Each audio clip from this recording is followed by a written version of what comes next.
중국 철학 전체를 관통하는 키워드 한 글자를 얘기하면 저 성자다. 우리 같은 경우는 이제 그렇게 생각을 하는 거거든요. 그리고 인성론, 인간의 문제가 가장 중요하다. 그다음에 인간의 핵심은 뭐냐? 너의 본질은 뭐냐? 그 얘기가 동아시아 철학의 가장 핵심. 중국도 처음에는 신을 절대적으로 믿었다니까요. 그래서 왕권 신수처럼 신에 대한 권위를 가지고 지배를 해요. 전쟁이 났을 때 기도 열심히 하는 사람이 이기냐? 윤리적인 사람이 이기냐? 지금 그 얘기를 하는 거예요. 신을 믿는다고 더 이기냐?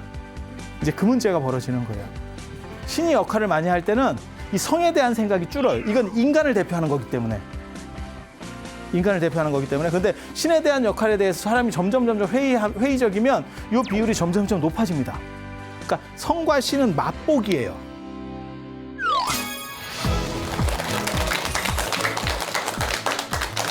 자, 안녕하세요. 지난 시간에 이어서 인성론 얘기를 계속 해드릴 겁니다. 이 인성론만 정리하면, 왜 인성론을 가지고 계속 얘기를 하고 있냐면, 인성론만 정리가 되면 중국 불교사는 거의 날로 먹습니다. 그러니까 한국에서 불교하시는 분들이 중국 불교를 자꾸 어렵게 생각하는 게 사실은 인성론에 대한 배경이 약해서 그래요. 그러니까 전문적으로 공부하는 학자들도 마찬가지예요. 그래서 불교 안에서만 답을 내려고 하니까 실제로는 불교 밖의 영향이 불교 안에 작용을 한 거거든요. 중국 불교가 뭐냐면 정확하게 말하면 천태화엄 선이에요. 천태종. 저 천태종 아닙니다. 중국의 천태종. 고려시대까지 있었던 천태종. 천태종, 화엄종, 선종이거든요. 이게 전부 인성론 얘기를 하는 거예요. 인성론 얘기를 하고 있는데, 그래서 저 같은 경우가 사실 저런 거를 그냥 학교에서 수업을 쉽게 할 수 있는 게 뭐냐면 인성론 배경이 있어서 그래요. 그러니까 중국 철학을 관통하는 가장 핵심 키워드가 뭐냐? 그럼 인성론이에요. 인성론. 그리고 저 인성론을 잘 알면 유교도 바로 됩니다. 유교, 도교까지도 됩니다. 왜냐하면 인간이 비슷한 거 가지고 자꾸 카드 돌려막기 하고 있는 거예요.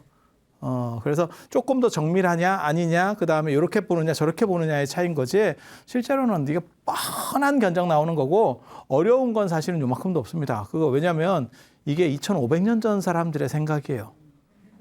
대단해봐야 뭐가 대단하겠어. 시대 배경을 잠깐만 먼저 말씀을 드리면, 이 춘추시대, 전국시대 이렇게 되는데, 춘추시대 같은 경우는 서로 이제 왕 눈치 보면서 싸우던 시절입니다. 그러니까는 천자라고 하는 황제가 있는 거고, 그 밑에서 눈치를 보면서, 그래서 춘추 오패라 그래요. 오패라 그래서 이제 제나라 환공, 그 다음에 초나라 장황, 진문공, 진나라가 사실 굉장히 중요한데 그 진나라가 이제 깨지면서 나중에 전국시대가 되는 거거든요. 초나라에 장황이라고 하는 사람이 있었고, 강남에 초나라 장황이라고 하는 사람이 있었고, 이 제나라 산동성 쪽에 제나라에는 이제 환공이라고 들어보셨어요? 환공? 관포지교 할 때 그 관중이 모셨던 게 이 환공이에요. 환공. 그 다음에 이쪽에 진문공. 이 진은 이 진자입니다.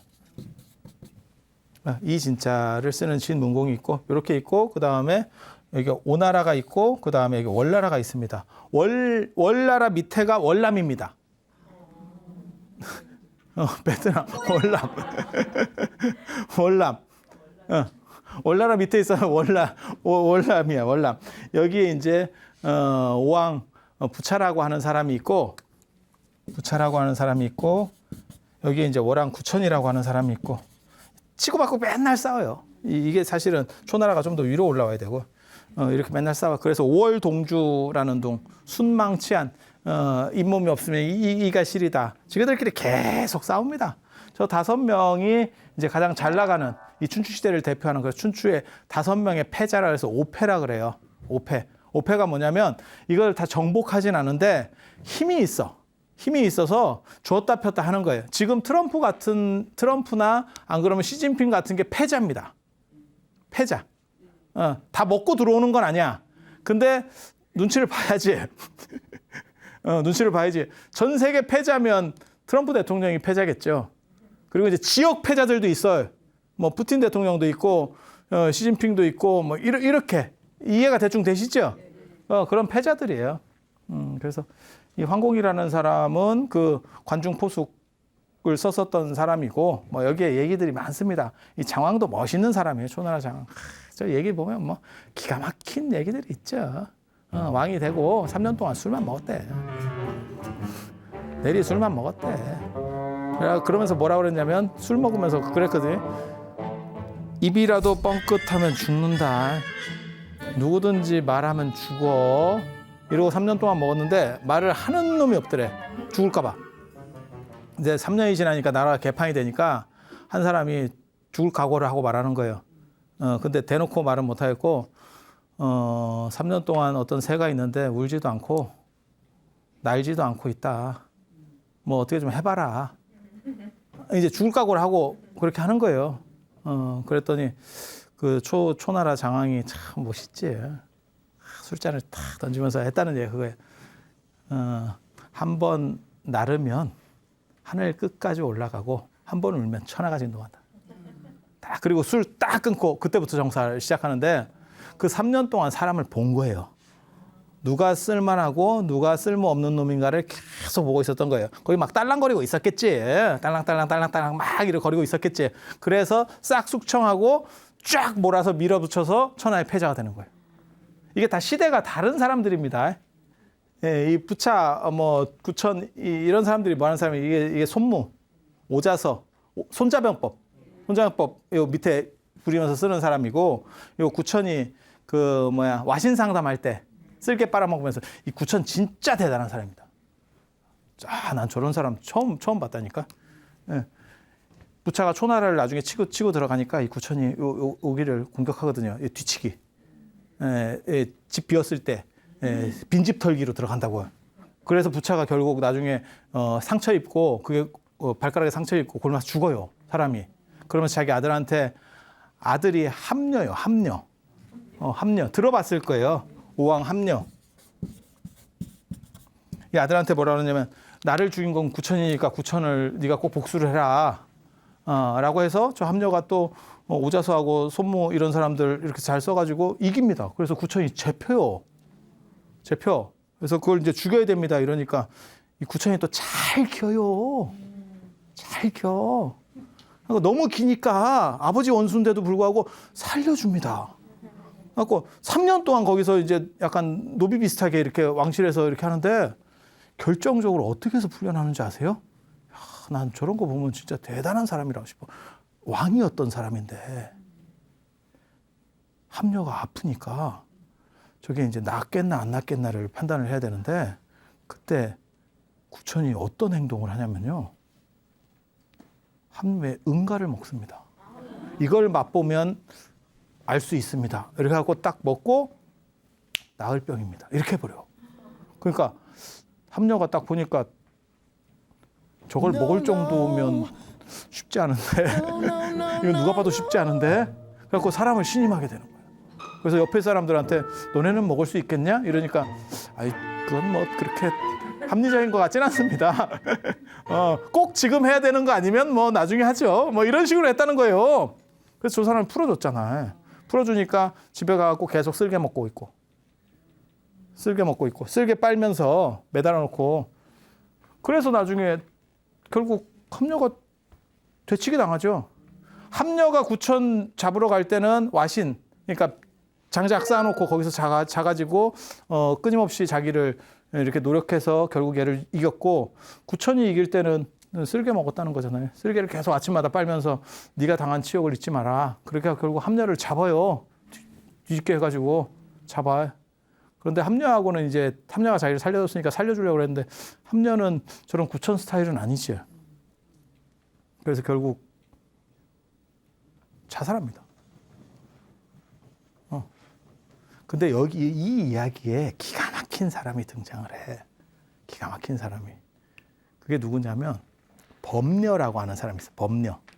이 구천의 책사인데 범녀라고 하는 사람이 있어요.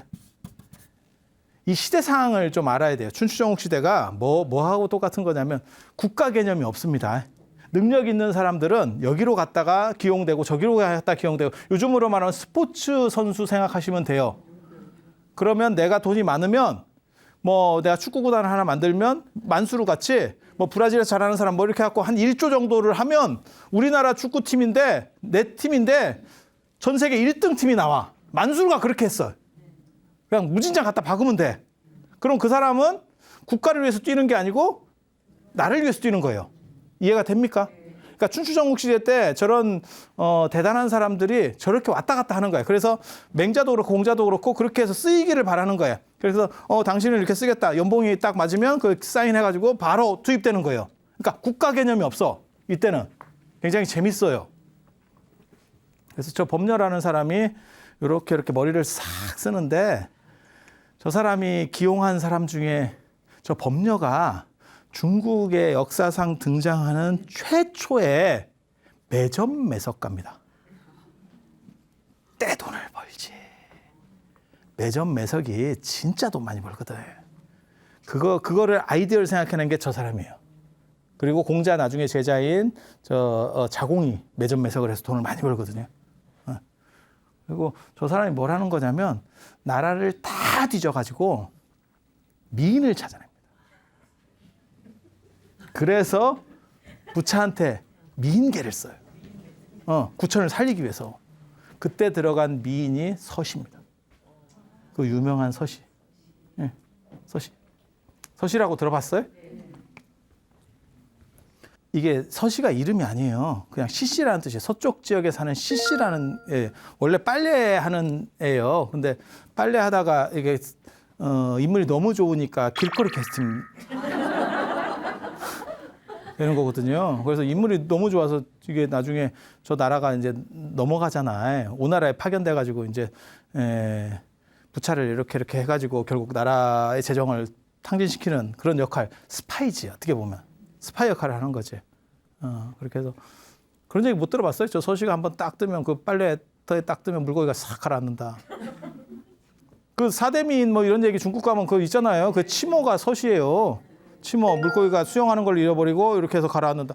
그러면 내가 그래서 그랬다. 사람이 오는데 물고기가 가라앉지. 그럼 죽으려고 떠오르냐? 당연히 가라앉지. 뭐 이런 거예요. 근데 저 서시가 뭐 약간 폐병 같은 게 있어요. 그래서 가슴을 이렇게 손을 얹고 아침마다 이렇게 인상을 찌푸린대. 아프니까. 그게 굉장히 이쁘대. 그게 너무너무 이쁘대. 너무 이쁜 여자가 찡그리니까 그게 이쁜 거야. 그래서 거기서 유명한 고사가 있어. 그게 동시호빈이라는 거야. 동쪽 지역에 쟤는 서쪽에 사는 시씨인 거고 동쪽에도 시씨가 살았대. 그 여잔데 그 사람들이 막 이렇게 아침마다 이렇게 애가 이러고 인상 쓰면 막 넘어간대. 근데 그 동시는 뭐라고 생각했냐면 내가 같은 성씨고 쟤랑 별 차이도 없는데 쟤의 도대체 인기 비결은 뭘까? 이렇게 딱 보니까 이거야. 이러면서 인상을 쓰는 거야. 그래서 자기도 그걸 따라해서 인상을 썼더니 얘는 원래 상태가 안 좋은 데다가 인상까지 쓰니까 그래서 지 분수를 모르고 따라한다 뭐 이런 거 할 때 동시효빈이라는 고사가 있어요. 이게 그러니까 와신 상담도 여기서 이게 나오는 거고 동시효빈이라는 건 여기서 나오는 거고 그다음에 이 여자 때문에 나라가 망한다 그래서 경국지색이라는 말이 여기서 나오는 거예요. 근데 이 법녀가 굉장히 대단한 게 제가 저런 법녀 스타일 굉장히 좋아해요. 저 사람이 머리는 좋은데 A급이 아니야. A급이면 여기까지 안 와요. 그 당시에 잘 나가는 이쪽 나라들에서 하지. 그러니까 이쪽 나라에서 장사가 안 되니까 여기 이제 좀 찌부른데 이류로 내려온 거야. 거기서 이제 자기가 대장이 돼서 이제 제갈량같이 책사를 하는데 참 여러 가지 배워야 된다. 저 구천이라고 하는 사람이 목이 길고 약간 베란다가 돌출됐대.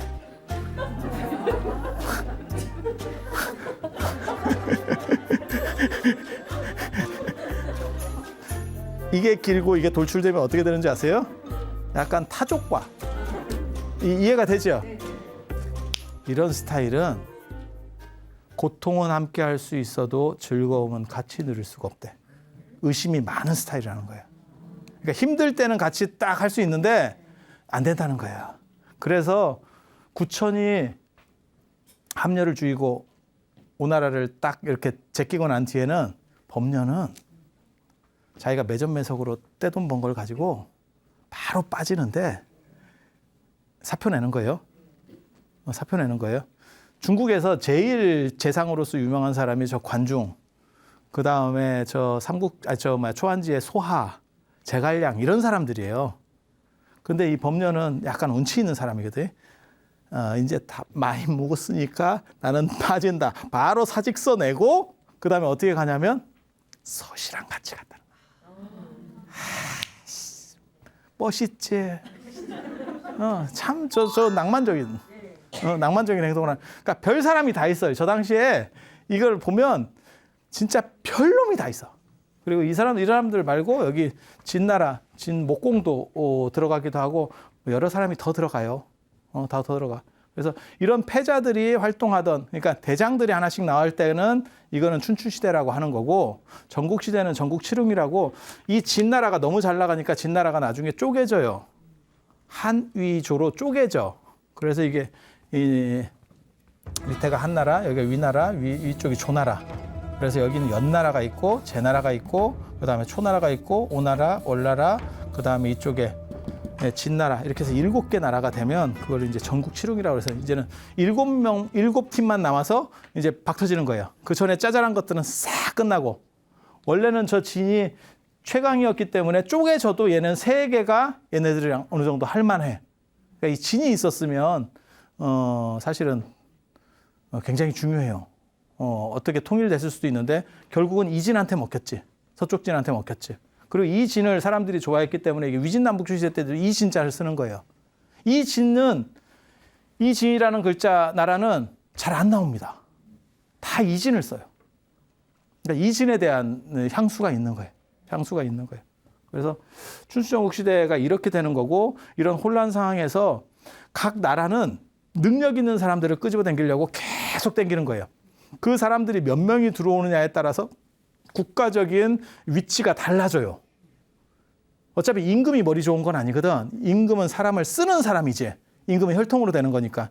거기서 나오는 사람들이 제자백가라고 하는 거예요. 그래서 제자백가들이 백가 쟁명, 이름을 서로 다투는 거예요. 말은 백가인데 실제로는 그게 구가 십가거든요. 중요한 거는 유묵법도라고 그래서 유가, 묵가, 법, 그 다음에 도가, 노자장자, 도가, 그 다음에 음양가, 음양가는 음양오행 이런 거, 방술, 술사, 오래 살고 뭐 이런 것, 전보고 이런 것들. 그 다음에 명가, 논리학, 논리학자들. 논리가 왜 필요하냐 이러는데, 그 당시에는 이게 외교 같은 것도 막 해야 되고 서로 치열하게 싸우니까 전쟁도 하지만 이게 외교전도 한다고요. 그때 이제 논리적으로 거기서 이제 공손용 뭐 이런 사람들이 있어요. 유명한 사람들. 공손용의 흰 말은 말이 아니다. 백마 비마론, 아주 유명한 겁니다. 흰 말은 말이 아니다. 그걸 가지고 학자들을 다 모아놓고 흰 말은 말이 아니다라는 거를 설명을 해서 모든 학자들을 깨트렸대. 그 유명한 얘기예요. 희다라는 개념과 말이라는 개념은 동시에 존재할 수 없기 때문에 이 개념들은 분리되어야지 동시성은 불가능하다라는 걸 논증을 막 하는 거예요.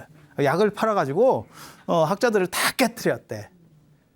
그런데 되게 웃기는 얘기가, 그런데 자기가 흰말을 타고 관문을 나가는, 성문을 나가는데 말세를 내고 나가더래. 왜냐? 그 지키는 사람한테는 그런 거 안 먹혀. 그래서 제가 늘상 얘기하는 거 있어요. 이 세상에서 학자를 잡는 사람이 딱 한 명 있어요. 무대뽀 할매. 그리고 논리가 아주 논리적인 사람을 잡는 딱 한마디가 있어. 근계. 그러니까 뭐 이렇게 얘기를 하잖아, 상대가. 그러면 그러니까 하면서 지 얘기만 하는 거야. 계속. 논리는 필요 없어. 그냥 자기 얘기만 계속. 그러니까 근계 이렇게. 그러면 논리적인 사람이 속이 터져서 항복입니다. 항복입니다. 이게 명가가 논리, 이게 굉장히 중요해요. 왜냐하면 중국 중국 한자는 논리 체계가 부족하기 때문에 논리학이라는 게 성립이 안 되는데 이 시기에 잠깐 나오는 거예요.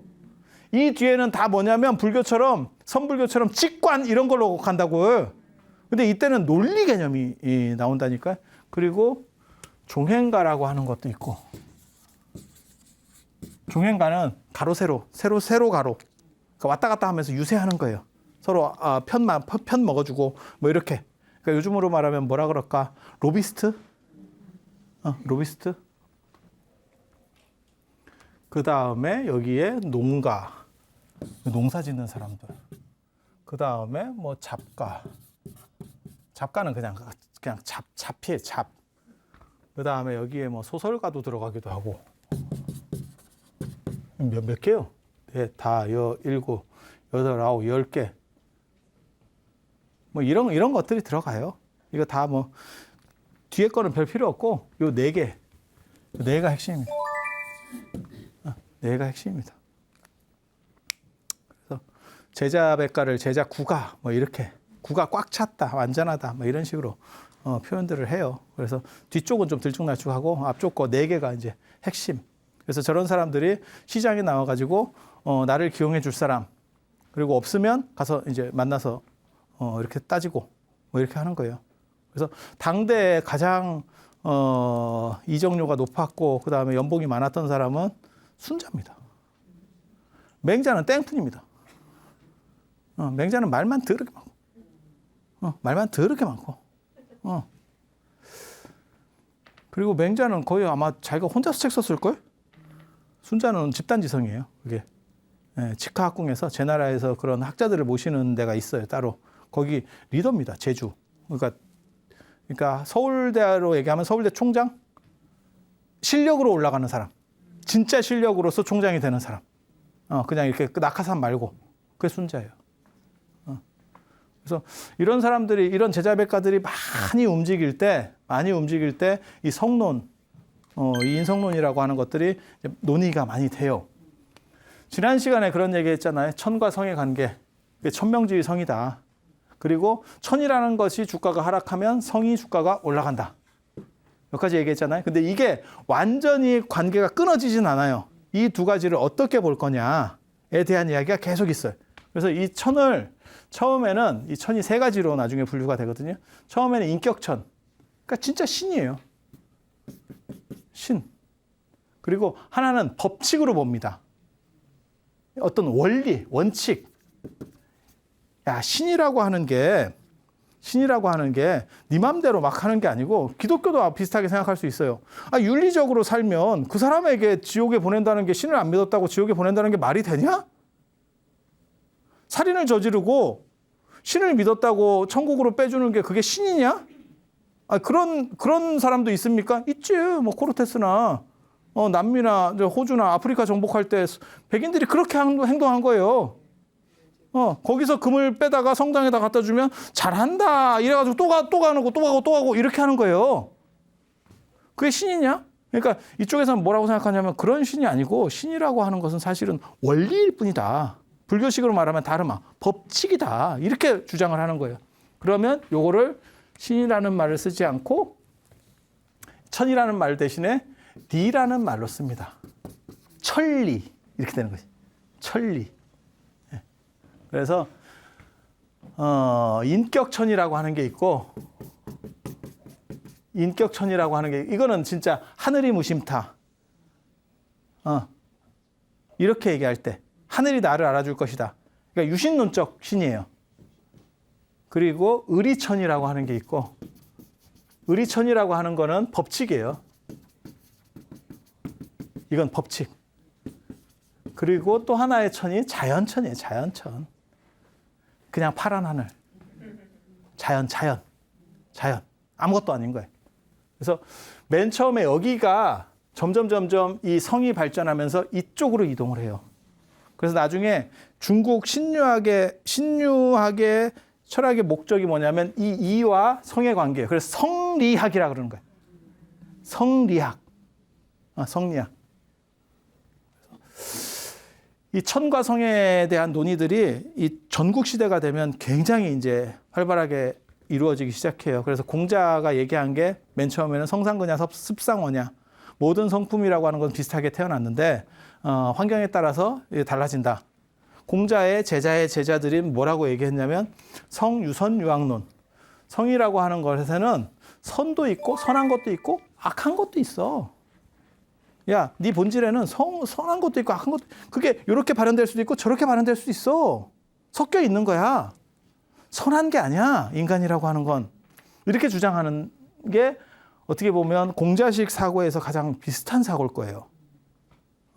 그러니까 맹자 같은 경우는 좀 더 뒤에 나오는 거예요.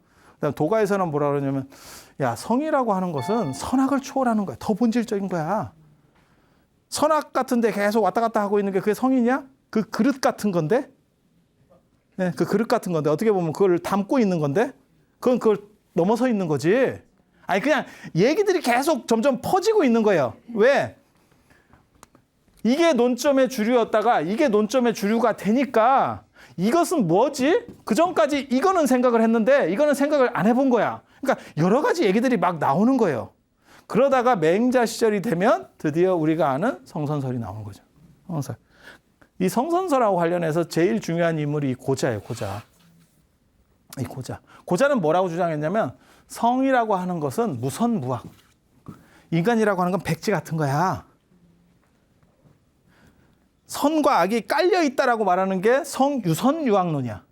그리고 이거는 그냥 백지 같은 거야. 백지 위에다가 네가 이렇게 그리면 되고 저렇게 그리면 되는 거야. 원래 아무것도 없어. 그리기 나름이야. 흰 도화지야, 흰 도화지. 흰 도화지. 그렇게 주장하는 거예요. 그게 서양 철학으로 얘기하면 로크하고 비슷합니다. 영국의 경험론학 철학자 로크의 백지설이라고 있어요. 인간은 백지 같은 걸로 태어난다. 그래서 이렇게 될 수도 있고 저렇게 될 수도 있고 그 가능성만 가지고 있다. 그렇게 되면 무슨 일이 벌어져요? 교육이 강조가 되죠. 이걸 잘 교육받아야겠네. 성선설이 되면 어떤 일이 벌어지는 줄 아세요? 원래부터 좋은 걸 타고났잖아요. 그러면 그거를 이게 오염만 안 되게 나를 잘 보존만 하면 돼. 내 건 원래 완전한 거니까. 이해가 됩니까? 관점이 달라. 그래서 이 사람하고는 싸움이 붙었습니다. 대박이 붙었습니다. 그런데 이 사람이 뭐라 그랬냐면 성이라고 하는 것은 흐르는 물과 같아. 물길이 이렇게 쭉 내려가잖아요. 그러면 요걸 앞에서 이렇게 틀어주면 이렇게 가는 거고, 이렇게 틀어주면 이렇게 가는 거지. 야, 이게 뭔 결정성이 있냐? 이렇게 얘기했다. 그러니까 맹자가 뭐라고 받아치냐면, 그래도 거슬러 올라가진 않잖아. 어떤 속성은 있는 거야. 야, 이렇게는 가지, 이렇게는 안 가잖아. 이렇게 받아친다고. 되게 재밌어요. 그러면서 하는 얘기가 뭐냐면 우산의 비유라는 거예요. 우산의 비유. 우산이 소산이야, 소산. 거기 있었는가 봐, 산이. 이런 산이 있었는가 봐. 그러면서 뭐라고 얘기하냐면 저 산이 있는데 저 산이 민둥산이잖아? 처음부터 민둥산인 줄 알아? 원래는 산림이 우거져 있었을 거야. 그게 그 산의 본성이고 지금 사람들이 가까워가지고 민가가 가까워가지고 다 배가서 민둥산이 된 거는 그거는 본성을 잃어버린 거야. 네 본성은 원래부터 완전한 거야. 이렇게. 진짜 그래요? 산에 원래 나무가 있어? 태초부터 나무가 있었을까? 글쎄, 그게 또 생각해보면 나름이거든. 결정적인 예가 있어요. 이제 맹자가 비유로 드는 게 입자유정의 비유거든요. 그 유명한 입자유정. 우물에 애가 빠지면. 중국이나 인도나 다 마찬가지예요. 우물이 지악스럽게 큽니다. 이 둘레보다도 더 크다고 생각해도 돼요. 왜냐하면 우리는 산이 많기 때문에 지하수가 많아서 파면 우물이 나오는데 중국이나 인도 같은 데는 몇 킬로를 걸어가야 우물이 있습니다. 그 공동 우물 하나를 가지고 몇 마을에서 쓰는 거예요. 이해가 되시죠? 그리고 두레박은 없어. 그냥 밑에다가 이렇게 되면 여기다가 자기가 자기 거 두레박 갖고 해서 줄로 당겨가지고 나중에 갈 때 철거해 가야 돼. 왜? 안 그러면 훔쳐가. 아니 그런 거예요. 그리고 이 우물 턱이 없어요. 그래서 물 같은 거 깃다가 보면 애가 이렇게 깨짝깨짝 하다가 호로록 해갖고 빠지는 경우들이 있어. 그렇게 빠지면 다 안타까워하고 내일이 아니더라도 건져주려고 하지. 근데 이거 굉장히 깊어서 못 건집니다. 대부분 죽습니다. 네, 못 건져요. 건져주려고 하는 게 인간의 마음이지. 이렇게. 넌 그 마음 없냐? 어때? 맞아요? 그 마음이 있어? 아, 그래요? 아, 그래요? 레이황이라고 하는 사람이 있어요. 저게 최근 사람이에요. 최근. 그게 이제 중국에서 태어나가지고 미국에서 공부해서 미국에서 대학 교수를 하던 사람이에요. 그 레이황이 허드슨 강변에서 중국사를 이야기하다라는 책이 있어요. 그러니까 중국사를 그 사람이 미국에서 가르친 사람이에요. 그러면서 중국사에 대해서 쭉 썼는데 제목이 허드슨 강변에서 중국사를 이야기하다예요. 거기 보면 기가 막힌 얘기를 그 사람이 써놨어요. 내가 중국을 이렇게 여행을 하면서 자기가 답사를 할 거 아니에요. 역사학자니까. 답사를 하면서 딱 하니까 내가 이런 사건을 진짜 봤다. 목격했다. 그러면서 글을 써. 그래서 우물에 애가 빠졌는데 사람들이 서로 건져주려고 하는 게 아니고 그 엄마한테 얼마 줄 거냐를 물어보더래. 애를 건지면 얼마 줄래? 이렇게 물어보더래. 그러니까 엄마는 지금 애가 빠지니까 경황이 없잖아. 이게. 집에서 불나면 119에 전화해가지고 주소 얘기 안 하고 우리 집에 불났어요. 그러고 끊는다는 요즘이야 발신지 추적을 해서 오면 되지만 그런 일들이 있었잖아요. 그게 사람이 이게 날아가니까 집에 불이 나도 날아가는데 애가 물에 빠졌어. 그러면 얼마나 경황이 없겠어요. 그러니까 그게 그렇게 얘기가 들어오니까 뭐 대답도 제대로 못하고 우우우 하다가 넘어갔다는 거예요. 경기 끝. 그 얘기를 적어놨어요. 그러면서 뭐라고 얘기하냐면 내가 보니까 아닌 경우도 있더라. 이게 뭘 얘기하는지 아세요? 이 성선설은 연역 논리이기 때문에요. 모든 사람이 그래야 되는 거예요. 한 사람이라도 예외가 있으면 이거는 아닌 경우도 있는 거예요. 그러니까 모두가 다 그래야 되는 거예요. 지금 이 레이황이 얘기하는 주장은 뭐냐면 그런 사람이 예를 들어서 1억에 한 명이 있어. 그건 가능하잖아요. 그러니까 우리 안에서는 없겠지.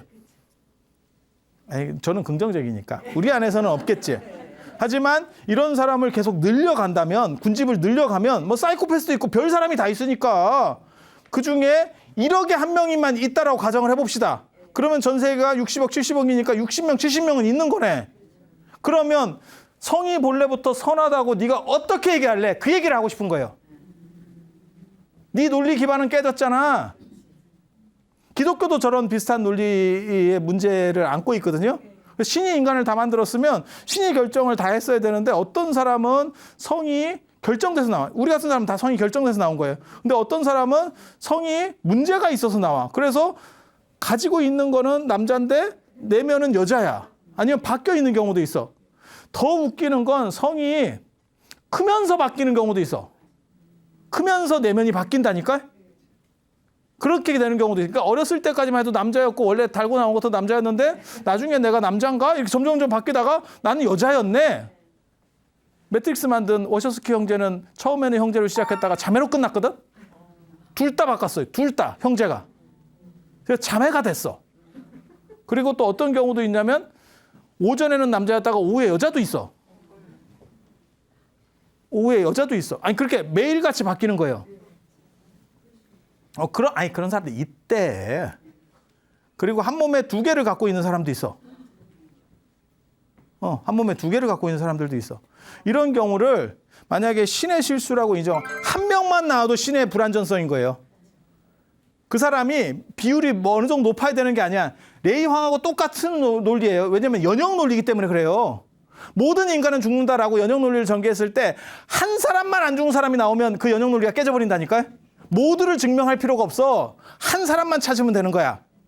그러니까 레이황이 얘기하려고 했었던 것도 그 한 사람을 자기가 봤다는 거예요. 내가 진짜 봐니까 이런 사람들이 있었어. 그러면 너는 아닌 거 아니야? 라고 얘기하는 거예요. 그리고 신도 마찬가지인 거예요. 신이 그렇게 만들었으면 얘는 남자로 계속 살아야 되고 여자로 살아야 되는데 그럼 신이 실수한 거 아니야? 신이 실수했으면 신은 완전체가 아니잖아. 이 얘기가 되는 거예요. 그러니까 신이 절대권을 가진 중세시대 때는 그런 사람이 나오면 뻗떡 제거를 해야지. 제거시켜야지. 신의 불완전성에 대한 논의가 나오기 시작하니까. 근데 지금은 이제 다종교 사회니까 그런 문제는 없죠. 그러니까 한 명만 해버리면 연역 논리는 다 깨지는 거예요. 그래서 과연 이게 진짜냐? 라는 게 있고, 이 고자하고 대론했을 때 장 이름도 고자장이에요. 고자장인데 고자하고 대론했을 때 논리 구조를 딱 보면 고자가 설득력이 사실은 더 있어요. 그런데 고자는 책을 안 썼어. 맹자는 책을 썼어. 심히 의심이 갑니다. 왜? 책 쓴 사람이 대부분 불리하다. 생각을 잘 해봐. 이겼으면 그냥 지나간다니까? 흘려간다니까? 뭔가 지면 맺혀. 내가 그때 그 얘기를 했었어야 되는데. 이해가 됩니까? 그래서 맹자라는 사람이 이게 우기기 대장이에요. 그리고 원래 저 사람이 뜬 게 나중에 당나라 때 뜨거든요. 처음부터 떴던 사람이 아니고 순자는 처음부터 떴고 맹자는 못 떠요. 맹자는 당나라 때까지 가야, 그러니까 한 1000년 뒤에 가야 이 사람이 뜬다고요. 그러니까 굉장히 오래 있다가 운이 좋지. 그래서 맹자가 뜨는 데 있어서 불교가 역할을 해요. 불교가. 맹자는 이상주의자고 약간 종교성이 강한 사람입니다. 순자는 현실주의자예요. 현실주의자들의 특징이 현실에서 성공합니다. 그 당대에 성공합니다. 그런데 현실주의자들이 조금 없어 보이죠. 왜냐하면 너무 현실적인 얘기를 자꾸 하니까. 그러니까 제가 지난 시간에 그런 얘기 했잖아요. 제사와 관련해서 순자는 제사는 귀신의 일이 아니다. 좀 얼빙한 사람만 그걸 귀신의 일로 보고 교양 있는 사람들은 다 재전으로 문화적으로 이해를 한다. 순자가 쓴 얘기거든요. 그러니까 그런 합리적인 얘기를 하니까 사람들은 그것이 맞다라고 생각은 하지만 합리성에서 매력을 느끼지는 않습니다. 이상적이고, 그러니까 예수 같은 사람이 먹히는 것도 그런 거예요. 그 사람이 합리성이 없어요. 그런데 먹히는 이유는 뭐냐면 이상주의자들이 인간의 갈증과 관계돼. 인간이 그런 거를 합리성을 현실에서는 좋아하지만 나름의 그러한 신데렐라 같은 뭐 이런 것들에 대한 생각들이 계속 있어요. 죽을 때까지, 늙어 죽을 때까지 뭔가 생각들이 있어. 이상적인 생각들.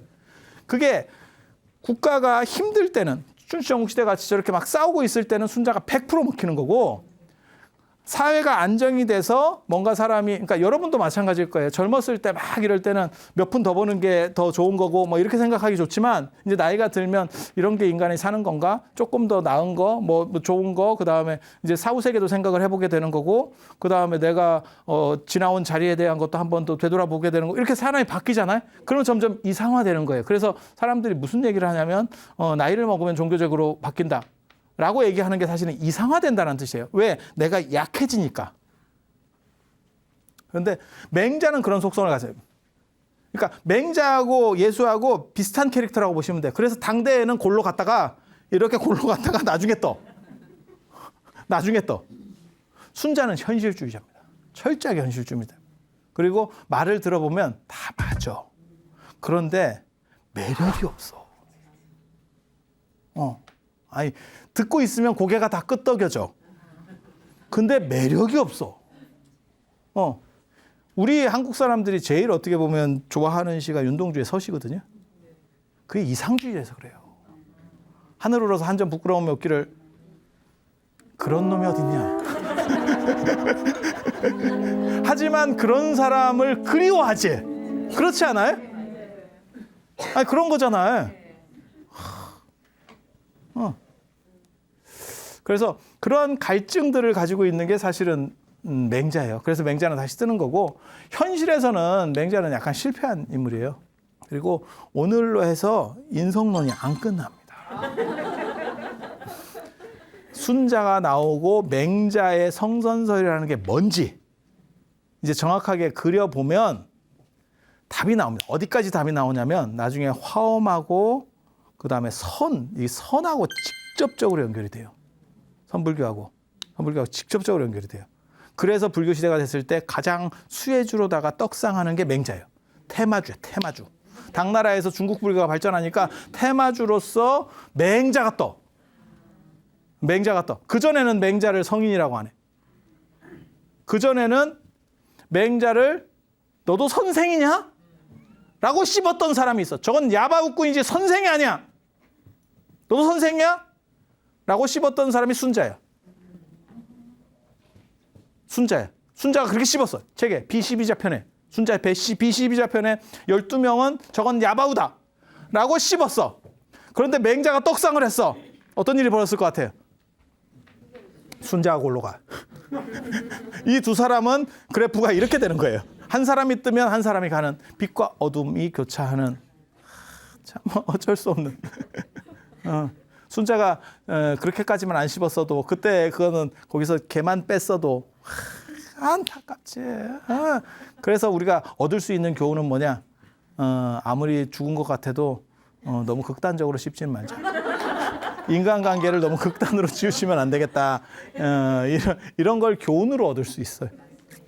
오늘 이 정도 말씀을 드리고 다음 시간에 맹자와 순자 저 사람들은 도대체 무슨 얘기를 하려고 했는가, 그리고 그것이 인간의 본질과 어떻게 직결되는가, 그리고 이 부분을 이해해야만 결국 화엄과 선이라는 중국 불교의 최대 꽃들을 이해할 수 있어요. 그래서 장황하게 계속 이걸 약을 파는 거고, 약을 팔다 보니까 여러분들이 좀 잡으러 하는 것 같으니까 또 거기서 또 다른 약을 팔고. 그래서 오늘은 이상 마치고 다음 시간에 성선설, 성악설, 그리고 저 성악설이나 이런 것들은 여러분이 생각하는 거하고 또 완전히 달라요. 완전히 달라. 그래서 그런 이야기들을 해드리도록 하겠습니다. 자, 들어주셔서 감사합니다.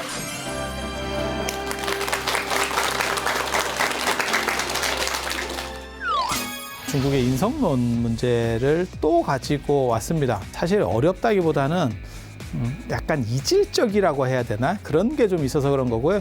나중에 화엄종, 선종, 천태종 이런 것들이 다 저 사고 안에서 움직여서 나오거든요. 결국 제가 만약에 중국 철학색을 쓴다면 저는 인성론을 중심으로 잡아서 전체 줄기를 칠 거예요. 인간이 미약할 때는 언제나 신을 믿어요. 그리고 춘추시대, 전국시대가 되면 드디어 저 이제 동주시대라고 하는데, 그때가 되면 전쟁이 벌어져요. 전쟁 시대가 되면 무슨 일이 벌어지냐? 전쟁이 인류를 굉장히 많이 발전시킵니다. 저렇게 전쟁 상황에서 신이라는 게 아무 쓸모가 없습니다.